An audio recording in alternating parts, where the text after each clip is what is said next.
It's like getting meleeed with a gravity hammer. I'm a gamer, man. I love playing video games. I like first-person shooters. That's my favorite stuff. I like, and then my favorite ones. I like World War II games. I like, all the Call of Duties or Here's the only time it ever got a little weird when I'd be playing those games is whenever my dad would sit and watch me play those games, it would always be kind of uncomfortable because my dad was in World War II.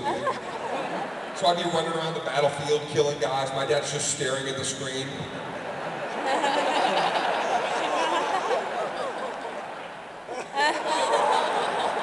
He wouldn't say much. Every half hour somebody chimed in, like, hide behind that bush, Dane, I know that bush. So remember that bush, don't go in the fucking barn, don't go in it. Hide behind the bush.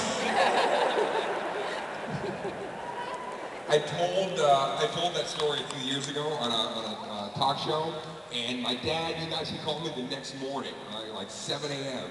My dad calls me up, and he's pissed. I picked up the phone, I'll never forget, I was like, hello, and he goes, hey, why the fuck are you telling people I was in World War II? I was like, what? He's like, you're telling people I was in World War II. What was like 5 years old fighting in World War II? He goes, why didn't you tell the truth? Why didn't you tell people I served in Korea? I said, Dad, I apologize. I had to take some artistic liberties because there's no fun video games about Korea. Nobody here is playing Operation Korea at 4 in the morning. What is that game? What am I going to play? A 4-month boat trip through the Panama Canal? Ooh, that's a blast on multiplayer. Hey guys, let's find the bonus round with the scurvy. I wanted to talk a little bit, because again, we're talking about secrets, talk a little about the girls. I'm going to get to the guys, going to talk about myself. A few weeks back, I was masturbating violently, and I had a... No, shut up, listen to this. This is wild, man. Because here's the thing, everybody does it, we all do it, and, and try to enjoy it, Even though someday, you ever have that day where you wake up and you need to do it, but you gotta go to work? Right? You're laying there, you're like, do I have time? Can I get 8 minutes to rub one out?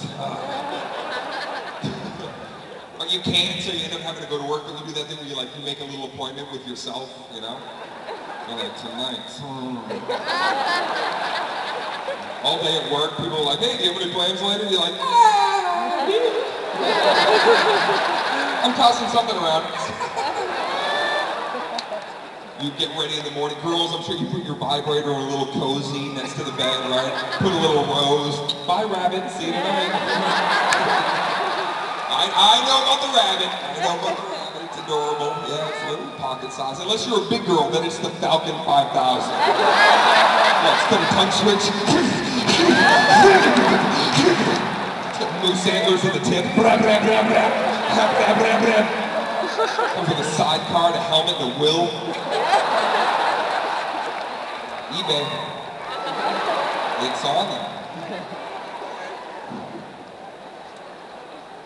As a guy, I'm proud to say, not embarrassed, that I've masturbated everywhere in my apartment. I've got a little story. Yeah, I'm like the Magellan of masturbating. I've just traveled all over my place. There was only one place that, and again, we're sharing certain things tonight. There was only one place that I'd never pleasured myself, and I finally did it recently, and it was on top of the fridge. I'd look up there sometimes and be like, oh.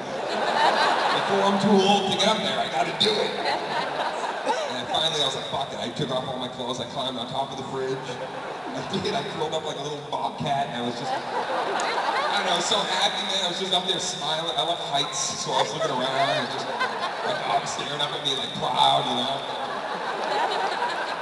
Hey, what's Daddy doing?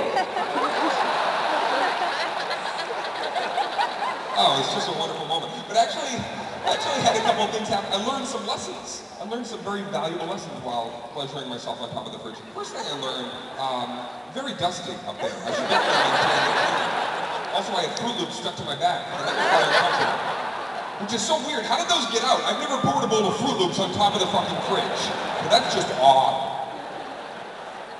But I tell you all of this because as a guy, there's always that couple of times a year too, where it's like, it's not even pleasurable, right? You know those like 2 times a year guys where you're just like, I gotta get this out. It's just something different, right? You don't even lay down, you just stand somewhere by yourself, just waning back and forth, right? Sweating like Fergie's vagina. Right? Just mumbling and saying weird shit to yourself. Just, I'm quoting Harrison Ford from Air Force One. I'm like, get off my plane. Get off my plane. The reason I tell this to you is because I had a scary experience while I was pleasuring myself. I never thought I would tell a story that I would say that in the same sentence. I had a frightening moment while masturbating. And I know, guys, you're looking at me like, what the fuck happened to you? What, were you jerking off in a closet and a bowling ball fell on your head? No. No, but that would suck. Imagine that, you're in there. All of a sudden you hear, God damn it. Especially when it hit your head and they do suck your own cock.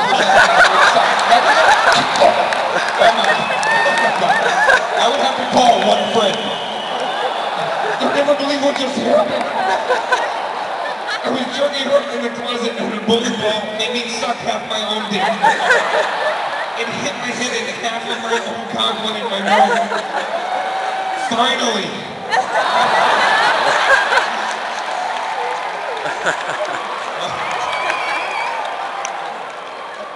No, shut up. Check this out. So I had a something happen. It was so weird, you guys. I remember this so clear. I was in bed, and I'm sure you guys, everybody's got a little system. Everybody has like a little rigmarole that you like to go through to prepare. You may not even know, not like superstitions, but things that you need to do. Like, I know for me, I lay in bed, I always have to have 3 pillows behind my back.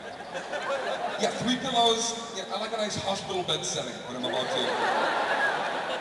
And I've tried variations, and it just doesn't. I tried 2 pillows, I feel like I'm falling off a cliff for some strange reason. And then I tried 1 pillow, but I feel like I'm jerking off in my own casket, which is, I just can't breathe. It's unsettling, you know. It's morbid. Frankly, not how I want to be remembered either. So I'm laying there, and I've got the 3 pillows, and then I always, guys, I think ahead, and I lay a towel over my chest before I set the table. You know what I'm saying? Yeah, because cleanup in aisle 5 is coming, so why not? I don't waste a big bath towel, by the way. You know, just one little kitchen towel, it's a little holiday towel. You know, it's got an embroidered turkey wearing a funky hat or a pie holding an international flag. Yeah, you know, one that when I'm finished, I can just huck it behind the armoire, you know? You ever find that towel months later and you pry it open, it looks like a golf ball exploded and you try to repair itself with wizardry?